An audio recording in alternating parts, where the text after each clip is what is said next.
Bienvenidos al aula virtual de bioanatomía. El día de hoy les he preparado un tema muy interesante. Vamos a hablar sobre el aparato digestivo, sus partes, en qué consiste, por qué son importantes. Su servidor, Fran Alfaro García, con este mega tema para tu preparación. Contenido de la clase. Con concepto y funciones, vamos a hablar del marco teórico, funciones vitales, metabolismo y los tipos de estómagos que hay en los seres vivos, el componente del aparato digestivo como el tubo digestivo y las glándulas anexas, y al final del video vamos a mencionar sobre lo que es la histología del tubo digestivo y su evaluación. Muy bien, preparados para el inicio. Comenzamos con la introducción. Introducción, parte 1. Vamos a comenzar con una pregunta. Atentos a la pregunta. Dice, no pertenecen al tubo digestivo la laringofaringe, el píloro, el cárdiax, las coanas y el iliocecal. Muy bien, estimado alumno, te voy a dar específicamente un tiempo respectivo.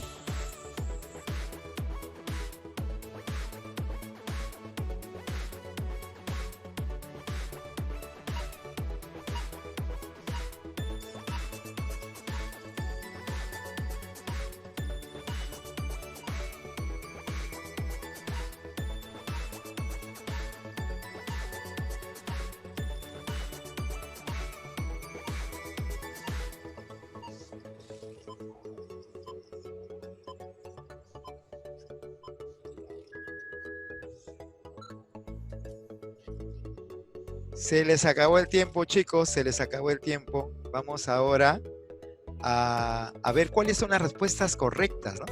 Comenzamos.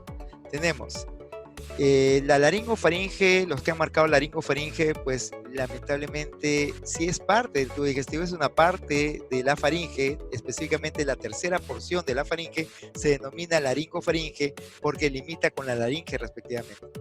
El píloro tampoco es la respuesta correcta porque el píloro es una válvula que comunica el estómago con la primera porción del intestino delgado y no es la respuesta correcta. El cárdiax es otra válvula que comunica al esófago con el estómago. Las coanas es la respuesta correcta. ¿Por qué? Acertates, es la parte posterior de las fosas nasales. Muy bien. Vamos a continuar, chicos, con la parte de desarrollo de este megatema de hoy, aparato digestivo. Espero que te guste, lo hemos hecho con bastante cariño. Y vamos con la parte 2. La pregunta es, ¿qué es el aparato digestivo? Vamos a definir. El aparato digestivo es un conjunto de órganos conformados por el tubo digestivo y las glándulas anexas específicamente. Están encargados del proceso de digestión y son los que van a transformar los alimentos para que puedan ser absorbidos por las células. También cumplen funciones defensivas y endocrinas y específicamente intervienen en el proceso catabólico, ya que estos se van a realizar en un estómago monogástrico, como en el caso de los humanos. Vamos a repasar un poco las funciones, ¿no? Las funciones del aparato digestivo. Primera función, tenemos función de ingestión, que es el proceso de ingreso de los alimentos, donde participan dos actividades importantes, la masticación a través de los dientes y la insalivación a través de la saliva. La función de transporte, ya que por medio del movimiento peristáltico, esto va a ser empujado de la boca hacia el ano y no va a ser en forma retrospectiva, va a ser en un solo sentido. Y tenemos la función de motilidad, que es el movimiento del estómago. El estómago, por esas paredes, ahí vemos en el gráfico, paredes musculares que tiene, se comporta como una licuadora. El proceso se conoce como quimificación, que es la mezcla del bolo alimenticio más el jugo gástrico y aparece el quimo. Luego tenemos el proceso de digestión.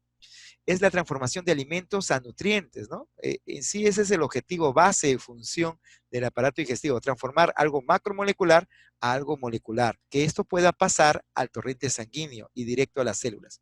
Secreción.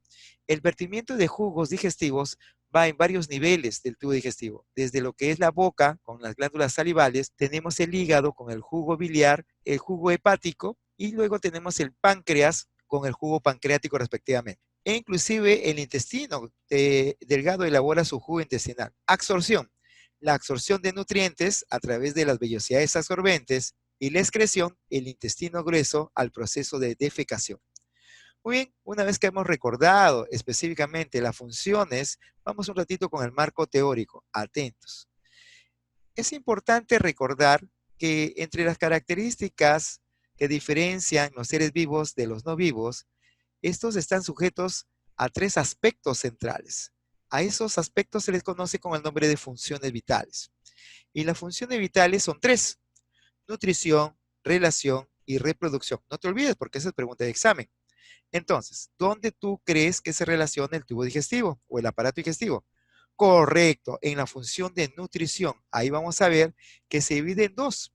El metabolismo, que es la obtención de materia y energía del medio externo para cumplir con las funciones vitales, y lo que no es consumido por el cuerpo o no es asimilado, tiene que ser excretado. En el metabolismo se divide en etapas o fases. Tenemos esta transformación de algo sencillo a algo complejo. Ejemplo, el proceso de fotosíntesis. Luego tenemos el proceso catabólico. El metabolismo, específicamente por vía catabólica, es la transformación de algo complejo a algo sencillo. Acá tenemos el proceso de digestión, el proceso de respiración celular. Todos esos son procesos catabólicos. Y cuando te encuentres con la palabra anfibólicas, usualmente se refiere a que realizan las dos funciones anteriormente mencionadas. Muy bien, vamos ahora a hablar un poquito más sobre el metabolismo. Había mencionado que estas dos fases, anabolismo y catabolismo, son fases importantes para los seres vivos, ya que de esta manera se obtiene la materia y energía del entorno y lo puede asimilar. Vamos a hablar del anabolismo. El anabolismo, como te había mencionado previamente, en el proceso de fotosíntesis, transforma la materia inorgánica, representada en este caso por el CO2, el agua, y específicamente consumo de energía, que es la energía solar. Y como esta reacción consume energía, se denomina endergónico. Todo lo que requiere, reacciones que requieren energía se denominan endergónicos. Y estas moléculas simples, ¿en qué son transformadas? En moléculas complejas. Y por proceso de fotosíntesis, ¿qué obtenemos? Obtenemos la glucosa, que es un carbohidrato de 6 carbonos y que es considerada una de las primeras fuentes de energía de los seres vivos. Luego tenemos catabolismo, y es la transformación de moléculas complejas a moléculas simples. Ejemplo, vemos el gráfico, ese proceso de digestión. Entonces vemos verduras, vemos carnes, son transformadas por un tubo digestivo a moléculas simples, pero con liberación de energía. Y es por eso que a este proceso de catabolismo se le conoce como exergónico, porque libera energía, exotérmico, porque la energía se va en forma de calor fuera de la piel. En conclusión, el metabolismo son un conjunto de reacciones químicas que transforman la materia y energía del entorno para poder cumplir las funciones vitales. Continuamos, chicos. Ahora vamos a definir qué cosa es la digestión. Recordemos que la digestión es un proceso catabólico, ya que transforma las sustancias químicas complejas en sustancias químicas simples. Esta transformación se realiza gracias a la presencia de enzimas digestivas. Y al final, estas sustancias químicas que se obtienen son absorbidas y transportadas al torrente sanguíneo. Específicamente, ¿cuáles son esas sustancias químicas complejas? Se llaman alimentos. ¿Y cómo se llaman esas sustancias químicas simples? Se llaman nutrientes. Entonces, ¿qué hace el tubo digestivo? Transforman los carbohidratos en monosacáridos, acá tenemos la glucosa, transforman las proteínas en aminoácidos y transforman los lípidos a estructura básica como ácidos grasos y además alcohol. Ahora vamos a hablar de los tipos de estómagos. Debes saber que en los humanos tenemos estómagos monogástricos, o sea, contamos solamente con un estómago, pero en la naturaleza existen más estómagos, más tipos, como los estómagos tetraloculares, como en el caso de los rumiantes. En los estómagos monogástricos, presentes usualmente en los omnívoros, como el humano, pero también los animales carnívoros y herbívoros, también son animales con estómagos monogástricos. La diferencia yace en la longitud del intestino. Cuando estamos frente a un carnívoro, su intestino es totalmente corto y un herbívoro, su intestino es mucho más largo. En el caso de los rumiantes, es un poquito más complejos, ya que y se caracteriza por tener 4 estómagos. En este caso, por eso se llaman tetra, que significa 4, loculares espacios, 4 cavidades importantes. Tenemos panza, bonete, libro y cuajar. A la panza también se le conoce como rumen, al bonete también se le llama como redecilla, al libro también se le llama como omazo y al cuajar como abomazo. Pero hay más sinónimos, ¿eh? Así que vamos a detallarlos un poquito en la siguiente gráfica. Mira, tenemos la vaquita y vamos a hablar de su proceso digestivo. ¿Qué magia tiene este estómago? Primero debes saber, ¿la vaca de qué se alimenta? Muy bien, de pasto, solamente de pasto. O sea que es un animal herbívoro. Pero debes saber que el pasto, ¿qué es lo que más tiene? Como alimento, lo que más tiene es un carbohidrato que se llama celulosa, que forma parte de la pared celular de las células vegetales. La idea es transformar la celulosa en glucosa, ya que la celulosa es un polímero hecho de glucosa. Entonces, ¿qué es lo que hace la vaca? Lo que hace la vaca, específicamente, su truquito es, con los incisivos corta el pasto y lo va a tragar enterito. No le va a dar opción a masticar. O sea, lo va a pasar el pasto íntegro hasta una gran cavidad llamado panza o rumen. Para que tengas una idea, tiene la capacidad de recibir hasta 20 litros de saliva. Aquí lo espera el pasto, microorganismos. ¿Qué microorganismos? Mayormente 3 tipos: bacterias, hongos y protozoarios. Los 2 primeros, las bacterias y los hongos, transforman la celulosa en esta panza o rumen. ¿Lo transforman en qué? Lo transforman en glucosa, cosa es importantísima como fuente de energía. Pero debes saber que no queda ahí. Una vez que las bacterias y los hongos van a transformar la celulosa en glucosa, ustedes dirán, pero profe, ¿y los protozoarios para qué sirven? ¿Cuál es la función de los protozoarios? Te cuento, los protozoarios cumplen la función de un corral biológico. Evitan la proliferación de tanto de las bacterias como de los hongos. O sea, tú debes saber que su tasa de reproducción es muy bárbara. Cada media hora se divide una bacteria. Si dejamos unos 5 días, la masa de la cantidad de bacterias duplicaría el peso de la vaca. Pero para evitar eso, están los protozoarios. O sea, ¿qué hacen los protozoarios? Se comen a las bacterias y a los hongos, se los comen, evitando de esa manera la superpoblación o la sobrepoblación de estos microorganismos. ¿Y a eso cómo se le llama? Se le llama corral biológico.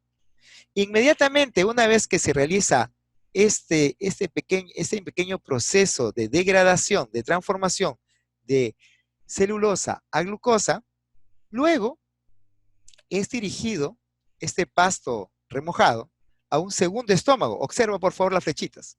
A un segundo estómago. Este estómago se conoce como bonete o retículo, redecilla. Ahí están todos los sinónimos. Este estómago, que lo vamos a señalar, va prácticamente a agrupar en pequeñas esferas de pasto humedecidos y los va a regresar a la boca. A este proceso de vómito controlado se conoce con el nombre de rumiar. De esta manera la vaquita está rumiando. Una vez que llega a la boca, la vaca comienza a masticar, a masticar, a masticar, a masticar. Recién utilizan acá los molares, porque había mencionado que en la primera etapa solamente los incisivos cortaban el pasto y se lo tragaban enteros. Acá recién mastica. Entonces, una vez que mastica, se lo vuelve a pasar.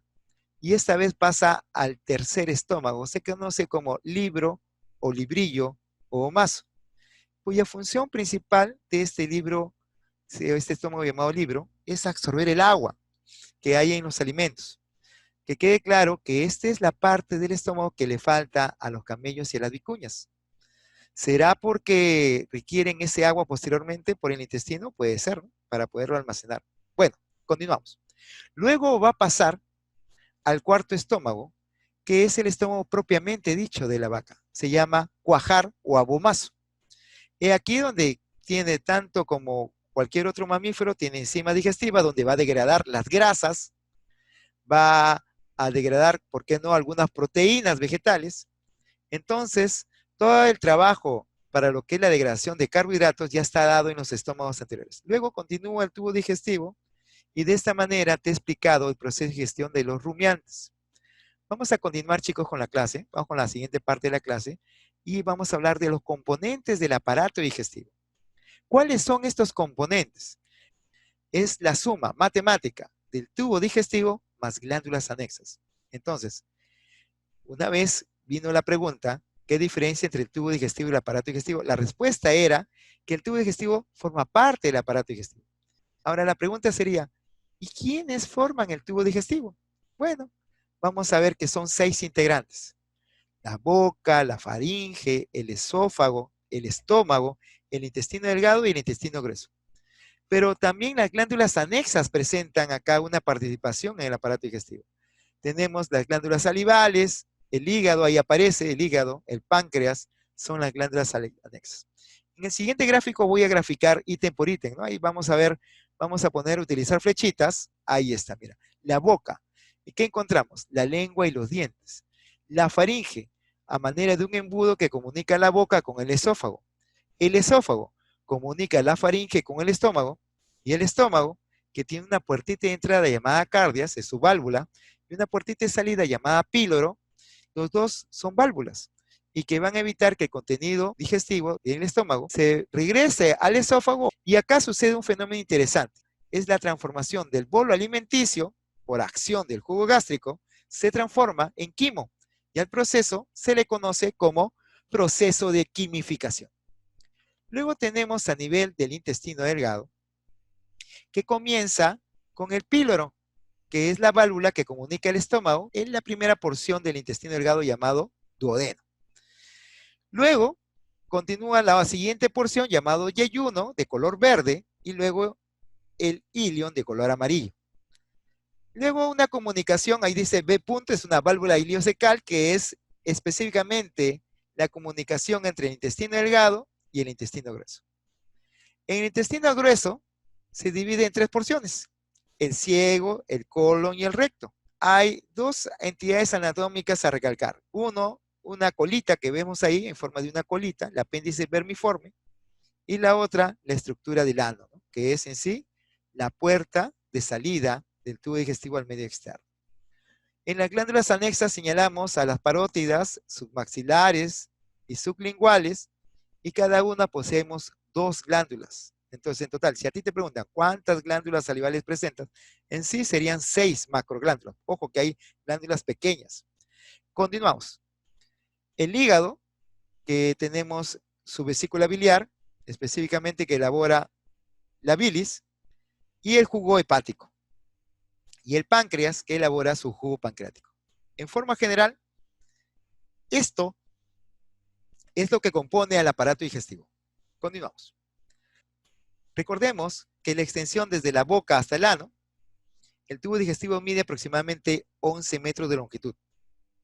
Y además, si lo ponemos en relación con un poste de luz, ¿tú te imaginas un poste de luz cuánto mide? Bueno, si no sabes, te lo digo.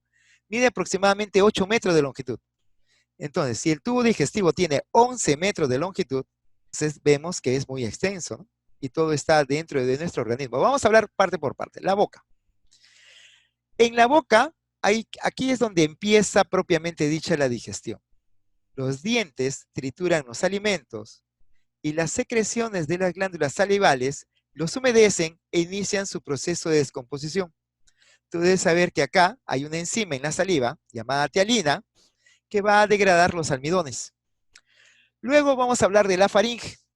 La faringe es un conducto de paredes musculosas y membranosas que comunica la boca con el esófago y también contribuye al proceso de la respiración y a la fonación, pues comunica las fosas nasales, también con la trompa de Eustaquio, que es una comunicación entre lo que es la faringe y el oído medio, y la laringe respectivamente, que es las vías respiratorias. Y en la parte inferior, que te vas a dar cuenta, el esófago.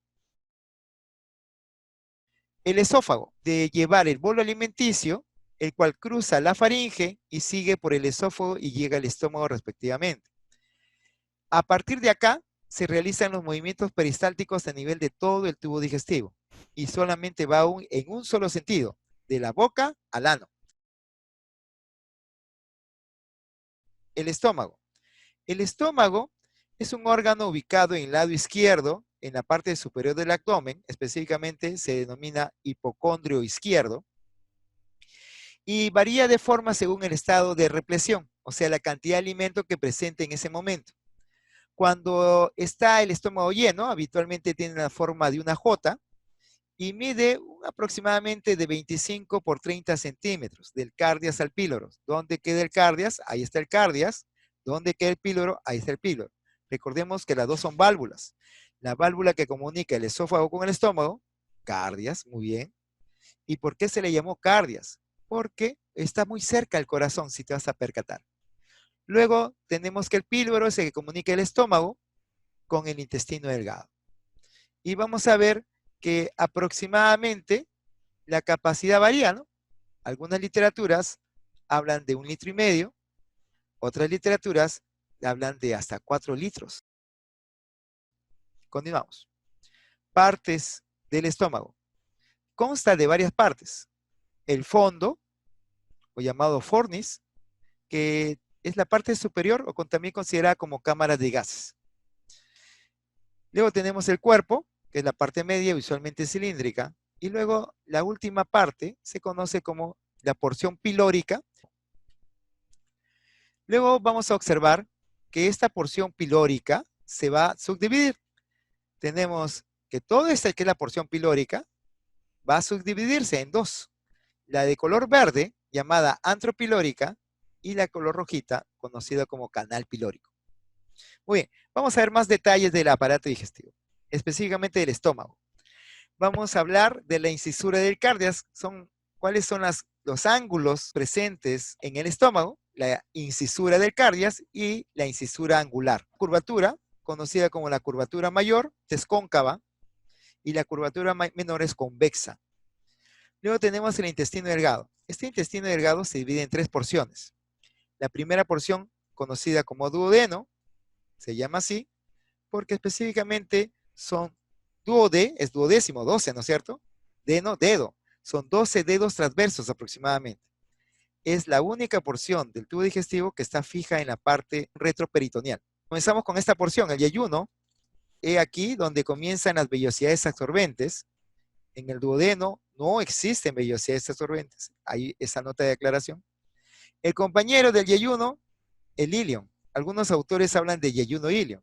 Tanto en el yeyuno y en el ilion están presentes las vellosidades absorbentes. El intestino grueso se comunica con el intestino delgado gracias a una válvula llamada válvula iliocecal. Esta válvula iliocecal va a hacer que el alimento pase del intestino delgado, lo que no se ha absorbido, al intestino grueso. Su función mayormente tiene que ver con reabsorción del agua y por la presencia de unas bacterias denominadas floras bacterianas, estas van a sintetizar vitaminas como parte del complejo B y vitamina K respectivamente. La primera porción del intestino grueso se conoce con el nombre de ciego. Se llama así porque parece una calle sin salida y esta presenta una extensión, toda extensión en el cuerpo humano se conoce con el nombre de apéndice. Como tiene la forma de un gusano, vermi significa de verme, gusano, forme, forma, que tiene la forma de un gusano, pero algunos otros libros le mencionan como apéndice cecal.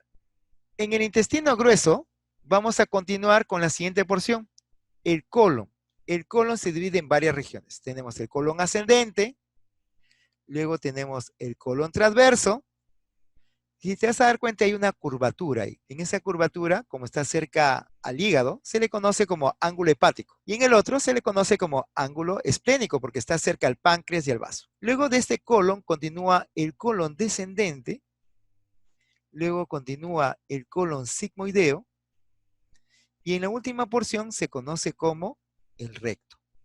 Nunca confundas recto con ano. Podría poner la analogía. Recto es la habitación y ano es la puerta de salida. Ahí está la diferencia. Ahí está el esfínter anal. Muy bien. Ahora vamos a la siguiente parte de la clase, que es la histología del aparato digestivo. En la histología del aparato digestivo nos llama la atención su estructura, ya que presenta 4 capas importantes. La capa externa llamada serosa, La capa siguiente llamada muscular, que se divide en longitudinal y circular. La siguiente capa, la submucosa, ahí está el lumen, que es la abertura interna del tubo digestivo. Y la última capa es la mucosa. Entonces, ¿cuántas capas tiene el tubo digestivo? 4 capas respectivamente. Llama la atención que a nivel muscular se divide en 2 capas. Capa longitudinal, que es externa, observa el gráfico, y la capa circular, que es interna. Posteriormente vamos a ver que el único que no cumple esta regla es el estómago, ¿no? La mucosa usualmente se caracteriza, ¿por qué? Porque presenta un epitelio monoestratificado, plano, y que va desde la boca, continúa con la faringe, sigue al esófago, y su límite es el cárdex. O sea, hasta ahí es un epitelio monoestratificado plano. El ano también lo presenta ese mismo epitelio, pero específicamente en todo el tubo digestivo está presente este epitelio. Ahora, es importante mencionarte que en la capa mucosa se realiza las fases de digestión y absorción, y es por ello que presenta también en su epitelio glándulas mucosas productoras de moco, que tiene usualmente la función protectora y lubricante.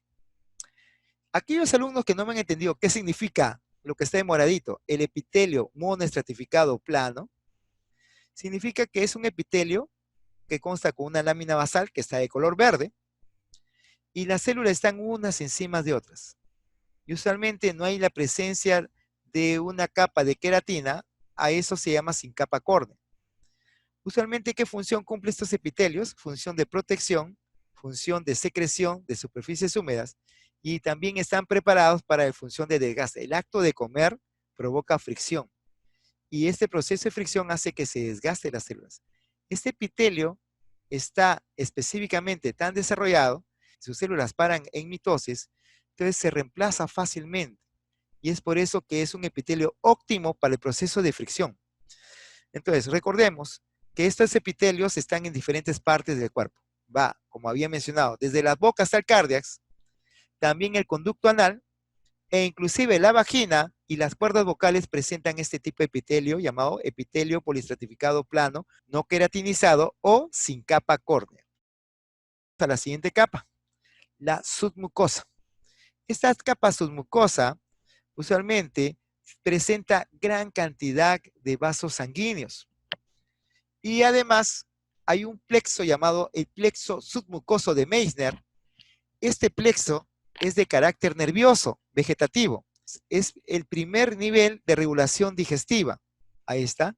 Y este va a formar parte del sistema neuroentérico intrínseco. El plexo submucoso va a tener un papel principal en regular la secreción de las glándulas. Vamos a poner algunos ejemplos. En el intestino, la mucosa del intestino, está presente las glándulas de Lieberkühn.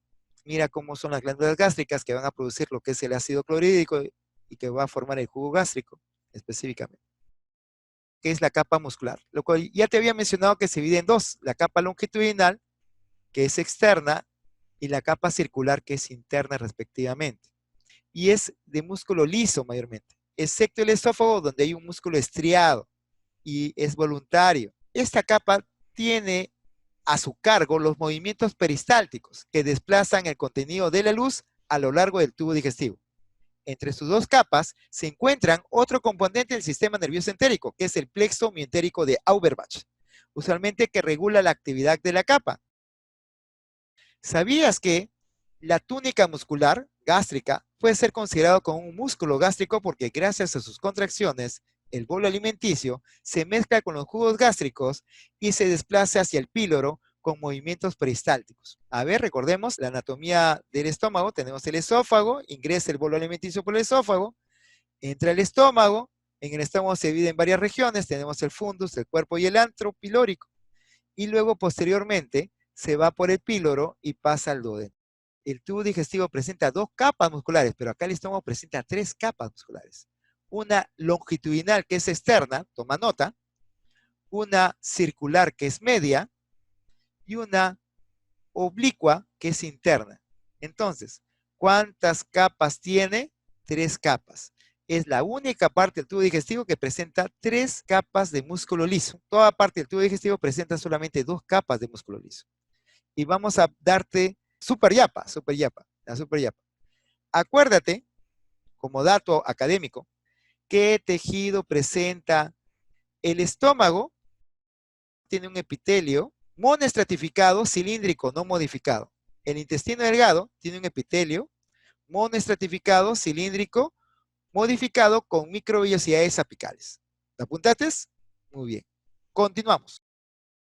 Vamos a hablar de la última capa, la capa serosa, o también conocida como capa adventicia. Profe, ¿cuándo es serosa y cuándo es adventicia? Te dan un dato. La adventicia es retroperitoneal y la serosa es intraperitoneal. Dice, se denomina así según la región del tubo digestivo que se reviste, como la serosa si es intraperitoneal o adventicia si es retroperitoneal. Yo sé que hasta acá no me entendiste nada, así que te vamos a aclarar. Para ello, vamos a ver unos gráficos interesantes. Hablemos de cavidades, chicos.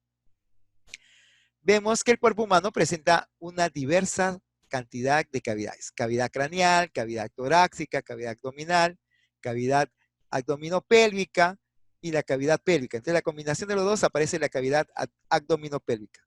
De todas estas cavidades, lo que más llama la atención es la cavidad abdominal. La cavidad abdominal, tú debes saber que los intestinos, mayormente, están cubiertos por una capa, una membrana. A esta membrana se llama el peritoneo visceral. Observa, por favor. El peritoneo va a estar rodeando al estómago, al colon, al intestino delgado, pero el duodeno, que es la primera porción, usualmente está en la ubicación retroperitoneal.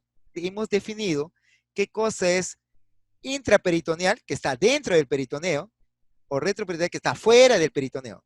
¿Cuándo se llama adventicia? Cuando es retroperitoneal. ¿Y cuándo es retroperitoneal? Cuando está fuera de la pared del peritoneo. ¿Cuándo es intraperitoneal? Cuando está dentro del peritoneo. Entonces, cuando está fuera se llama adventicia y cuando está adentro se llama serosa. Profe, no le entiendo todavía, lo veo muy confuso. Ah, ¿lo ves confuso? Bueno, ahora mira, presta atención en esta explicación. Te lo voy a explicar de otra forma, ¿ya? Observa. El diafragma. El diafragma va a ser el límite. Del diafragma para arriba, todo lo que forma el tubo digestivo del diafragma para arriba, la capa externa se llama capa adventicia, que usualmente está formado por tejido conectivo. Y del diafragma para abajo se llama capa serosa, que es la unión del tejido conectivo más el mesotelio. Ese mesotelio es lo que se denomina el peritoneo. Entonces, con eso, yo ya te he explicado en qué momento se llama capa serosa y con qué momento se llama capa adventicia. Toma apuntes, porque esta es la parte interesante que viene bastante como pregunta de examen. A seguir hablando de la capa serosa, dice, la adventicia está formada por un tejido conectivo laxo, la serosa aparece cuando el tubo digestivo ingresa al abdomen y la adventicia pasa a ser reemplazada por el peritoneo. Bueno, ok, continuamos. Ahora sí, vamos a la parte interesante. Esté preparado ahora una evaluación. Ahora con relojito, espero que te guste. Vamos a continuar. Vamos a ver. Prepárate para las preguntas. Primera pregunta. Tan, tan, tan, tan. Como es una pregunta corta, te voy a dar 30 segundos para contestar. Vamos con la pregunta. Te lo leo. La capa serosa que forma parte de la pared del tubo digestivo está formado por el tejido conectivo más el mesotelio. Correcto. ¿En qué estructura no encontramos la capa serosa? Repito, ¿en qué estructura no encontramos esta capa serosa? Ahí están tus alternativas y el reloj comienza a correr.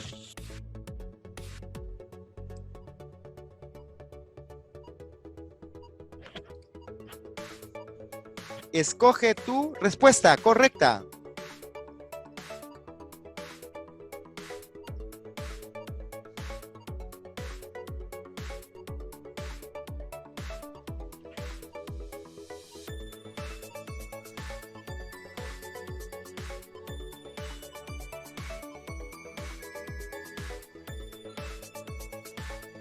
Respuesta correcta. El esófago es la respuesta correcta. El esófago. Muy bien. Vamos con la siguiente pregunta. A la siguiente pregunta. Pregunta 2. ¿Qué estructura del tubo digestivo presenta capa adventicia? Vamos con los 30 segundos. Comenzamos.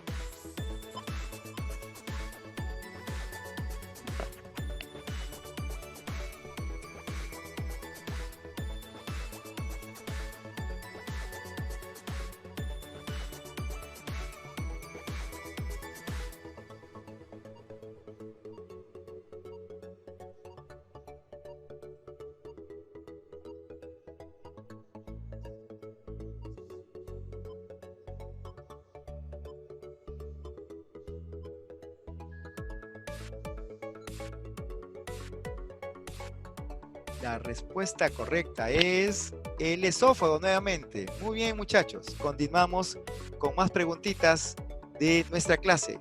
Ahora sí, vamos con la pregunta número 3.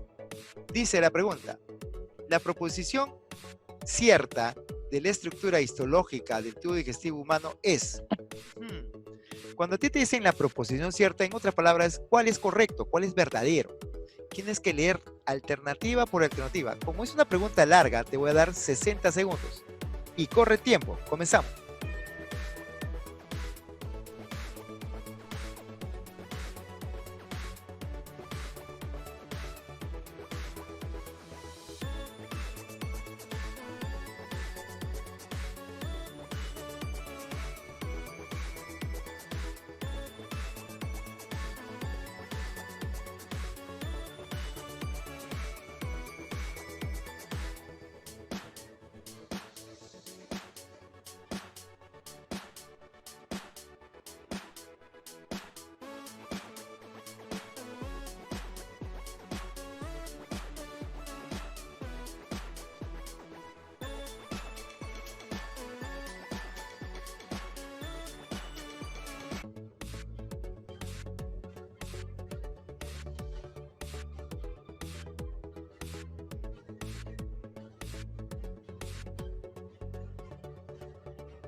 La respuesta correcta es la C. La capa submucosa contiene plexo de Meissner. Faltan 2 preguntitas. Vamos con la pregunta número 4. Válvula que comunica el intestino delgado con el intestino grueso. Lee tus alternativas y para esta pregunta corta te doy 30 segundos.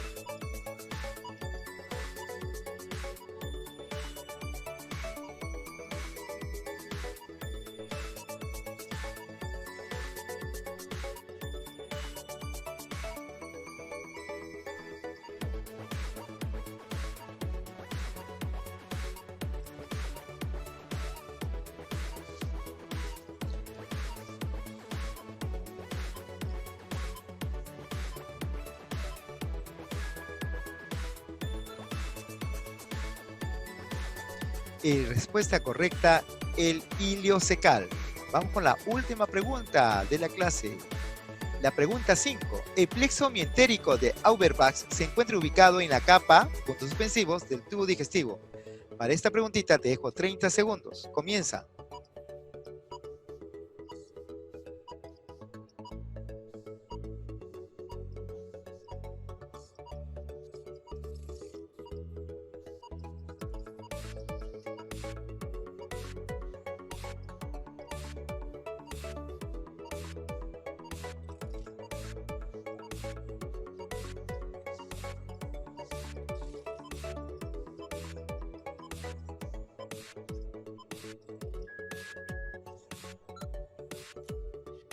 La respuesta correcta es la C, muscular. La capa muscular es la que presenta el plexo mientérico o de Auerbach.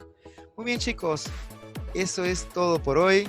La clase ha acabado. Espero que te haya gustado. Nos vemos en el próximo video. Bye bye, cuídense, nos vemos.